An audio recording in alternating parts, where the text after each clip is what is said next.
What up, guys? Welcome back to Off the Record, where we talk about whatever we want. And today we have our Ask an Expert segment, and we got Eric here. What's the proper way to introduce you? Money mentor? Yeah, money mentor. Tax advisor? Tax advisor, fractional CFO. Fractional CFO. Money therapist. Money therapist. But for just accountant, right? That's the general. And you're good at fucking, you said. Yes, very good at it. Yeah. Very good at it. Good fuck. All those terms sound so complicated and intimidating. does. When I hear accountant, I'm like, I understand what that is. You're good with numbers and money. But everything else, I'm like, I don't know. But also with like those like professional terms, I also want to like get it right too. So that's what I was asking. That's true. So I have a question, and I always wondered this, right? Just even till now. What is like, how much should I save up before I start investing or whatever? Because like now with everyone talking about stocks and crypto and whatever, I also get a lot of questions from fans, and they're like, hey, I got like $1,000. Should I like invest it? And what do you think is a good coin to get into? Or like, should I buy Tesla right now? I know it's like, I could buy it with $1,000. And for me, I don't ever know how to answer that, even for myself, because I don't know when is the right time to get into investing and when I should be saving. You know, that's a really good question. I hear this question a lot. And so the challenge is right now is a lot of folks are obsessed with immediate gratification. They see the stock market pop and they see people making money on Tesla. And obviously on social media, people are only going to tell you about their wins. True. And right now in the bull market, everyone's a winner, right? It's easy to say you're an expert in crypto when crypto's gone up like 8x from earlier this year. Still not an expert in crypto.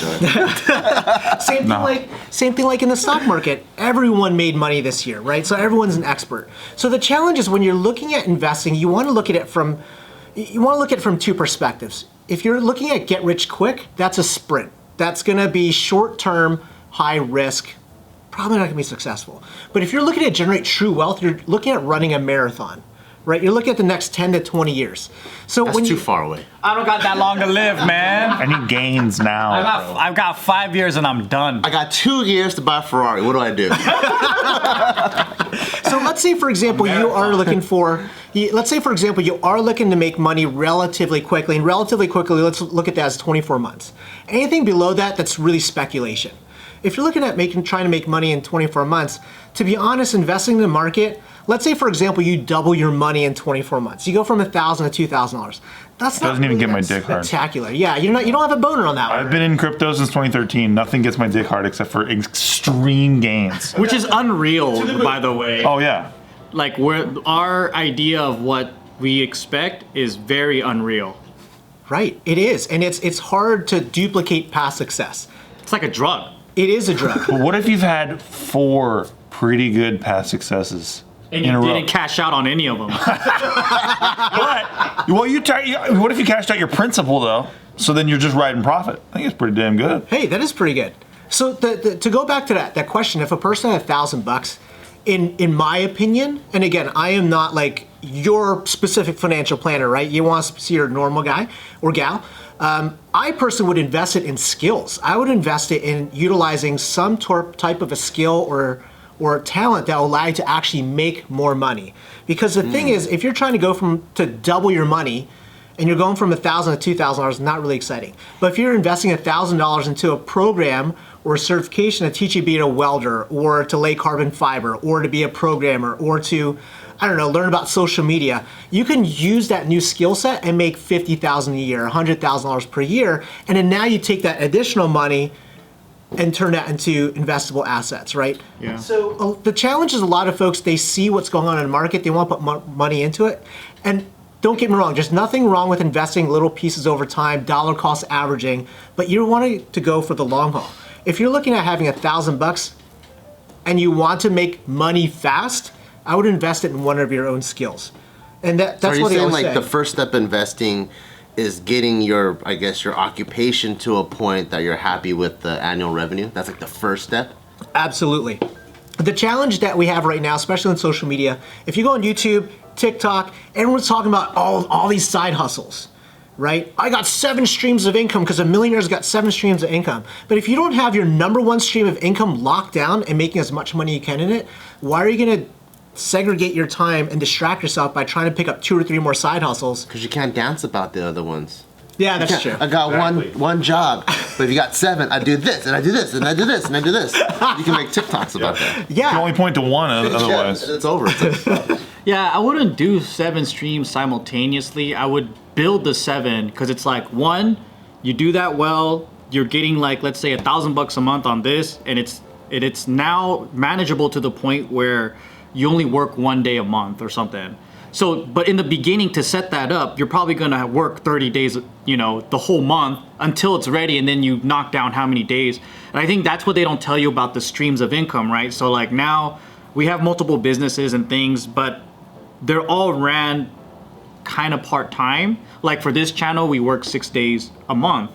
And so with the income that we receive, it's because over the years from doing several years of nonstop work, we're able to manage it this way. And then when I see them talking about this multiple streams of income, I'm like, y'all are crazy, man. That's just overworking.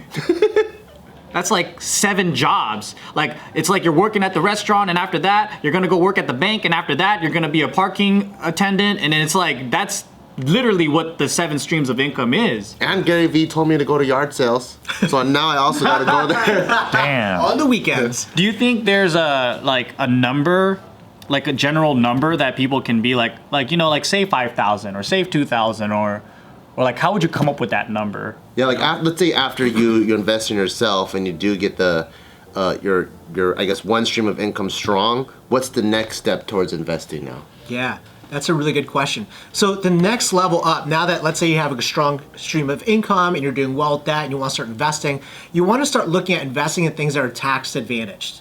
Because anything you can do to save tax money is pretty sweet. You're getting like a bonus on putting money in. So if you're a normal person out there that's employed, you got a 9-to-5 job and they offer a 401k with a match, I would invest as much as you can into that. And the moment you max that bad boy out, then you're like, okay, I have additional capital or additional money that I want to set aside and save. Why does 401k have a tax advantage? That's a good question. So when you look at the way society and tax structure is designed, they basically have societal constructs inside of it to incentivize you for doing certain things. That you'll get tax breaks for going to college. You have tax breaks for getting married. You have tax breaks for having kids. You have tax breaks for putting money away for retirement. So when you think of that, you're like, okay, there are certain incentives that the government's saying, hey, you should do, right? Being an entrepreneur is probably one of the biggest tax breaks out there. So I recommend to all folks that if you have a side hustle, pretty sick tax break. So when it comes to 401k, the government knows, number one, if people start saving on their own, they'll be able to retire and not be straddled on holding on to Social Security for so long. We also understand that the challenge is a lot of us, especially if you're an S Corp or you're an entrepreneur or you're a person working 9 to 5, you're paying self-employment tax or you're paying Medicare and Social Security. The reality is in 10 years from now, it's not going to exist.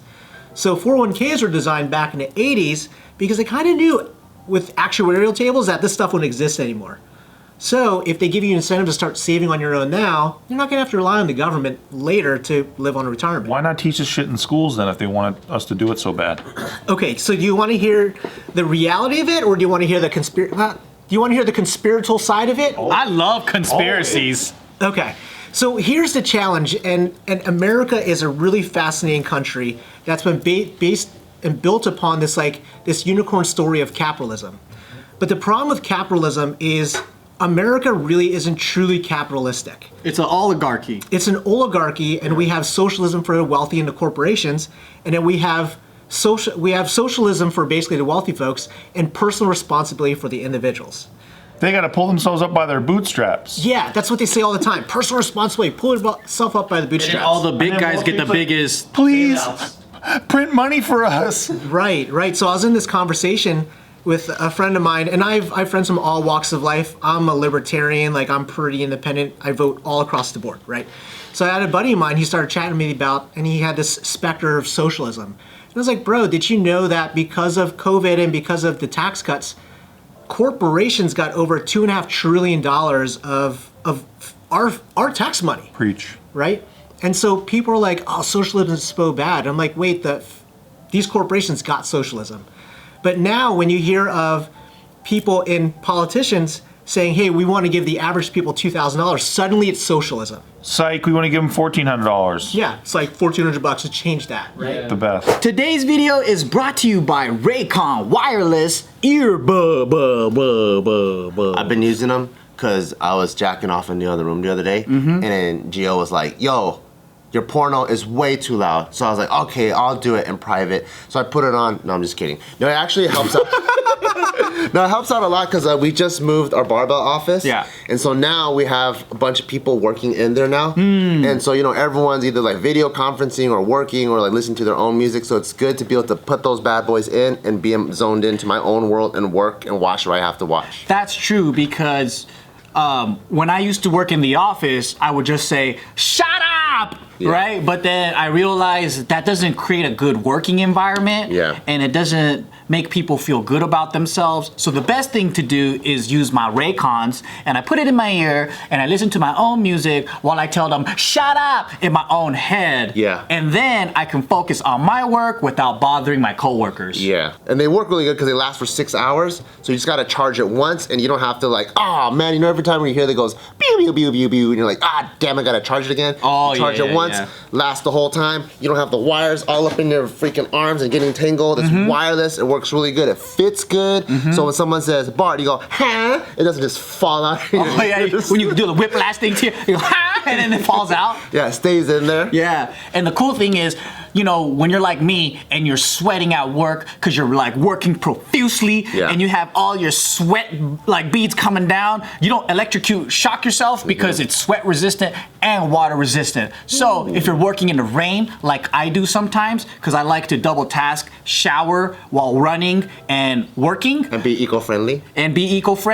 Yeah, I want to make sure that my earbuds are not going to electrocute me. And thank goodness that these are water resistant. And they're half the price of the other premium audio brands. Oh, who cares about them? Raycon is offering 15% off all their products for you guys, and this is what you gotta do to get it. Go to buyraycon.com/offtherecord, and that's it. And you'll get 15% off your entire Raycon order. So feel free to grab a pair and a spare. That's 15% off at buyraycon.com/offtherecord. One more time, baby. Buyraycon.com/offtherecord and get 15% off. So there's a challenge, and the way that our government was designed and the way our economy was built, it was literally built on the back of exploiting workers. Slavery was a big part of why America grew so fast.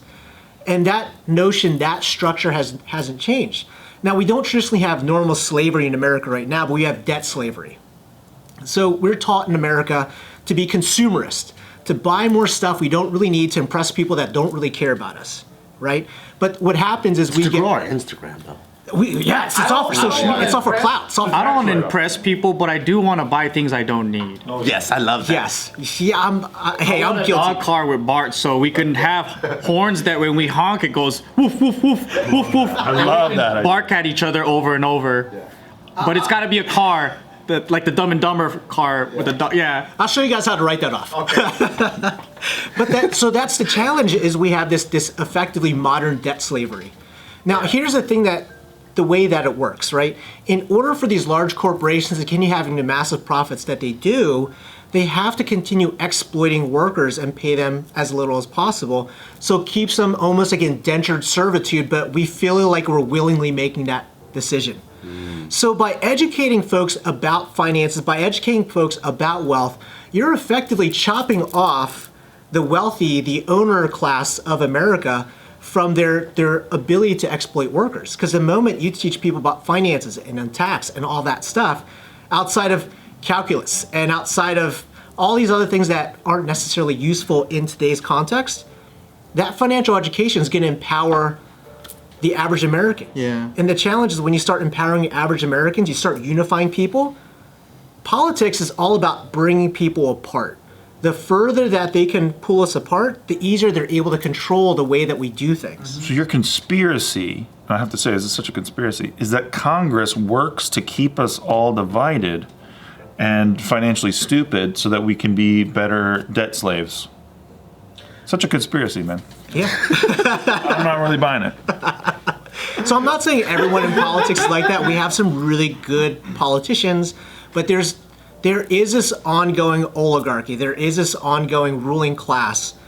And, people call it deep state, but they don't really understand what that is. It's really corporatism that has funded and basically backstopped Congress and the presidency and the Senate by lobbying dollars, by all these things. And by and large, are able to get these special sweetheart deals that don't benefit American taxpayers. I mean, this stuff we talk about a lot on this channel, as well as We hear all the time, so we could just sit back and kick it. there's also clear evidence of politicians, being a part of, let's say, deregulating oil or whatever, and then after they leave office, guess what? They're one of the board members to Texaco or one of the oil companies or Chevron, right? And then you go, I wonder how that happened. And people are still fighting about all these issues that really don't help them, and it sucks because I think they know exactly what the general public care about. Yes. And they know how to get people angry. And everyone out there, including us, we don't want to admit that we're getting played as a fool, and the issues that we care about, the things that make us angry, we really are fighting for, and I think generally people have a good heart and they want to fight for what's right, not knowing that it's a distraction from... They're getting misled all the time and pulled in different directions. But no one wants to know they're getting fooled, right? Yeah. And then for us too, even though we might be a little bit more informed on the back end, we're still getting fooled as well. All the time. And we're just like, man, how did that happen? I don't know. And then you're going, oh, these Republicans, they're so dumb. And then the Republicans are, these liberals, they're so dumb. And it's like, honestly, man, we're all dumb because we're getting fucked. But at the top, the neoliberals and the neocons are doing the same shit. They're doing the same shit. The old school Democrats and the old school Republicans, they play the game. But that's a whole different thing that, But every Mr. Smith that goes to Washington either has to join or they get kicked the fuck out. Yeah. Yeah, no one's working for the people. It's lip service for the people. But I guess what I'm trying to say here, it all boils down to the system of this debt slavery and money. And the way that we can all empower ourselves is to understanding how this money works, because the more small businesses and the more empowered people there are, there's more competition for these corporations. For example, like when Walmart would come to these small towns, they will basically destroy the downtown and the small businesses.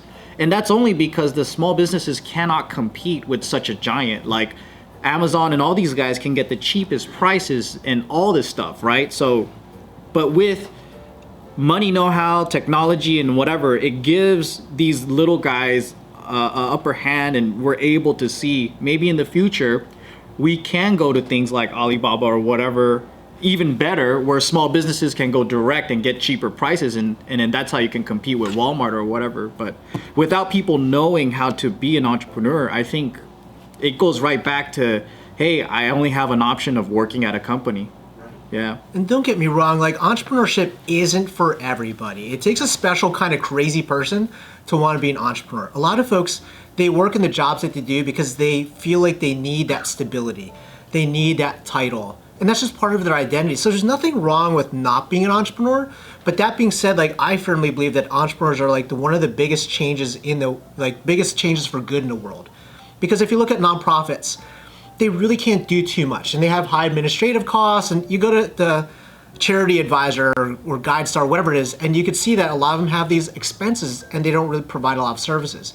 And the government really can't provide much either because they have to span this large swath of folks. Whereas entrepreneurs, like I've advised and I've guided a lot of entrepreneurs, and I've seen a lot of them too, move into like a for-purpose model where they're still wildly profitable, but because of their profits, they're able to designate a portion of it to their favorite charity or favorite like ethical business, like Tom's and stuff like that. which is really big. I have another theory for the entrepreneur thing, right? Like we make less than 3% of the workforce or whatever, right? But then I know the system of large corporations and working is actually a new thing in human history, where most of human history it's been, aside from the whole like where warlords and kings basically enslaved the people, like for the most of American history, it's been small farms and small businesses running a lot, right? Or like, so our ancestors were essentially entrepreneurs, and this new system of working for corporations is a new working system. So they created a really good branding of stability and safety. You work for this company, but how often do people get laid off, fired, companies go down? And then so like they say, oh, I'm so stable working in this job, but it's like they're immune to accepting that, hey, you got fired. That's instability right there. That's the same thing as losing your business. But they don't see that as, oh, I lost my job. Oh, I'll just find another one. You know, it's this, I don't know. To me, it's more of a, what do you call it? Like a perspective thing. So entrepreneurship feels scary and difficult because it's so foreign, but humans have been doing that more than working for a company, I think. So what would you say now, that what would, I guess going back to the original topic, what is like the second step into investing? Is there a certain amount that people, so you have your job, you have your IRA or your 401k, is there like and then you have money left over from that, then you start investing that? Yeah, that's what I would do, right? So the challenge that a lot of us have in America, because we have all these consumers tendencies, is to start living below your means. So let's say, for example, you're making $5,000 a month, 60 grand per year. And after tax, taking home $3,500 a month. Now, at that point, a lot of folks, they end up trying to live a $70,000, $80,000 a year lifestyle, leasing the Benz and buying the Chanel purses and the Rollies and stuff like that. And there's nothing wrong with that, right? Because we all like nice stuff. I love fast cars and stuff like that. But the challenge is when you live above your means, you're riding on credit, which is basically what America's doing right now. We're like, I think like 30-some trillion dollars in debt, which is ridiculous. Now, if you start realizing that consumerism and buying stuff you don't really need is effectively bleeding you dry, and you start changing your spending habits, and I'm not saying like don't buy the latte and don't enjoy the latte, because we should all enjoy like what we've achieved. But if we start changing how we bleed our money out, that should free up monthly cash that you can put aside for yourself. And the biggest thing for controlling your expenses. Controlling your expenses, yeah. And the biggest thing is started putting the vision in your head of why you're doing it. Because it's easy to start doing it when you're all motivated and you hear other people doing it, you're super motivated about it, but then motivation is fleeting, it dies off. And so anything you can do to make it an automatic withdrawal or an automatic deposit into a savings or into an investment account, a wealth fund or whatever, is probably the most powerful way of doing it. Because if it comes out of your bank account, out of sight, out of mind, you pretend you don't have it, and it just automatically go into your bank account, just set aside what you can afford and you feel comfortable doing. And then when you see the little gains from your $100 a month, your $200 a month, or $300 a month, and you start seeing the gains from it, you're like, man, I want to put a little bit more aside. And then you start actually building true wealth that way. The whole idea of investing is a lot of folks think that you need a ton of money to do it. No, you need a little bit of money over a long period of time. And you have good habits. Yes. I think what you just described is just forming a new good habit for yourself. I had this app that just deposited like $20 a week for me. And then I opened it the other day and it had like 1,400. So I was like, oh shit. And I sent it to buy Ethereum with it. You got one. One Ethereum. Hey, that's one coin. Good job. Yeah, so first, stable income. Second, if you're going to invest, do it in something that is a tax benefit kind of thing. I have what's called a SEP IRA, and for me, I can max that out and it gives me a discount on tax. And this is what's called like pre-tax money. So business owners, we get taxed at the end of the year versus someone who is an employee who you get taxed and then you get your paycheck. So what I get to do is I get to put my pre-tax money into this account, and then when I retire, I can get it. But as it grows over the years, because it's putting it into stocks and things like that, the money grows, and that's kind of how I'm investing. And then after that, I don't invest, I gamble. We all do a little bit here. What's your take on gambling? So gambling can take a lot of different perspectives, right? A lot of folks Crypto gambling. So okay, yeah. So when you invest in crypto, I use the word invest very loosely. Understand it is still very speculative. So you don't want to put anything into the crypto markets that you don't need to worry about, right? If you have a fear. Can we zoom in on Joe's face right now? Well, the problem is I don't worry. He's stoic. because like the crypto markets are really effectively a roller coaster. Oh yeah. They're And fun. they're fun. Oh, you're talking to some roller coaster riders, my friend. Maybe we can talk about that next. We should.